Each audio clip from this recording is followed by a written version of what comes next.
Hello प्यारे बच्चों, सुप्रभात। कैसी हैं? ठीक होंगे, ठीक रहिए, अपने घर पर रहिए, उसके साथ साथ पढ़ाई का कार्य भी करते रहिए।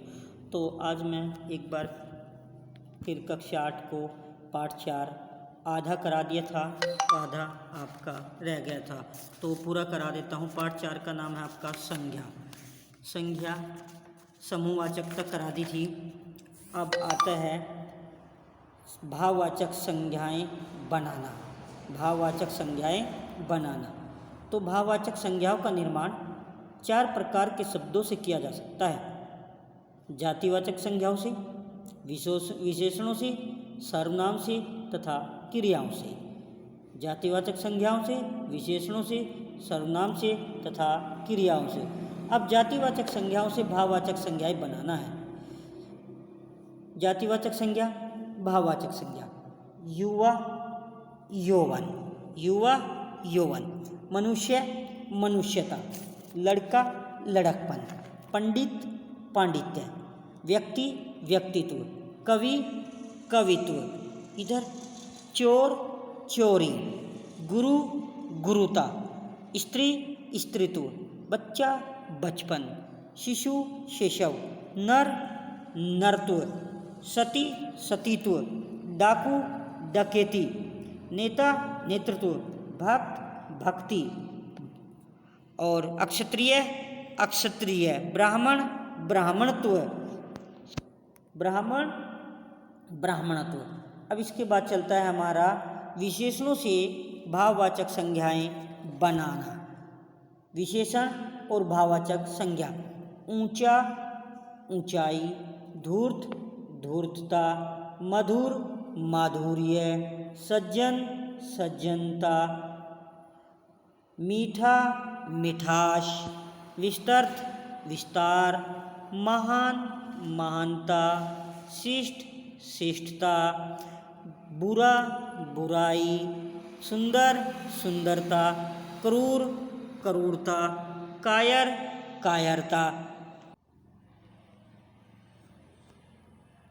सफल सफलता, चौड़ा चौड़ाई, ठंडा ठंडक, गहरा गहराई, कठिन कठिनाई, वीर वीरता, आलसी आलस्य, हरा हरियाली, महंगा महंगाई, सरल सरलता, मित्र मित्रता, बुद्धिमान बुद्धिमता, उदार उदारता, स्वस्थ स्वास्थ्य।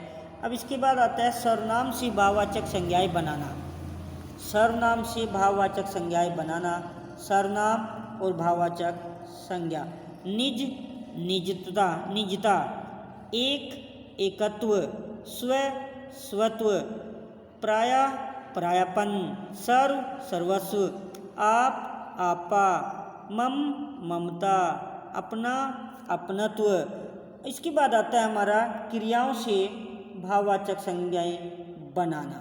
अब क्रिया से भाववाचक संज्ञाएं बनाना है, जैसे जीतना जीत, लिखना लेख, धोना धुलाई, बुनना बुराई, बुनना बुनाई, बुनना बुनाई, मुस्कराना मुस्कान, हारना हार, हंसना खांसना खांसी, खांसना खांसी, लेना देना लेन देन, उड़ना उड़ान, कमाना कमाई, हंसना हंसी, चुनना चुनाव, सीना सिलाई, पढ़ना पढ़ाई।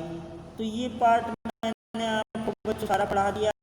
आप इसे पढ़ें 1 बार 2 बार 3 बार, जितनी बार भी समझ में नहीं आए उतनी ही बार ज़्यादा पढ़ें। जितनी बार ज़्यादा पढ़ोगे तो उतना ही जल्दी समझ में आएगा। अब चलते हैं इसमें, आओ दोहरा लें। किसी भी प्राणी वस्तु स्थान अथवा भाव के नाम को संज्ञा कहते हैं। किसी भी प्राणी वस्तु स्थान अथवा भाव के नाम को संज्ञा कहते हैं। संज्ञा के 5 भेद हैं। व्यक्तिवाचक संज्ञा, जातिवाचक संज्ञा, भाववाचक संज्ञा, समूहवाचक संज्ञा तथा द्रव्यवाचक संज्ञा। जिन संज्ञा शब्दों से किसी विशेष प्राणी, स्थान अथवा वस्तु का बोध हो उन्हें व्यक्तिवाचक संज्ञा कहते हैं। जिन संज्ञा शब्दों से संपूर्ण जाति का बोध होता है उन्हें जातिवाचक संज्ञा कहते हैं।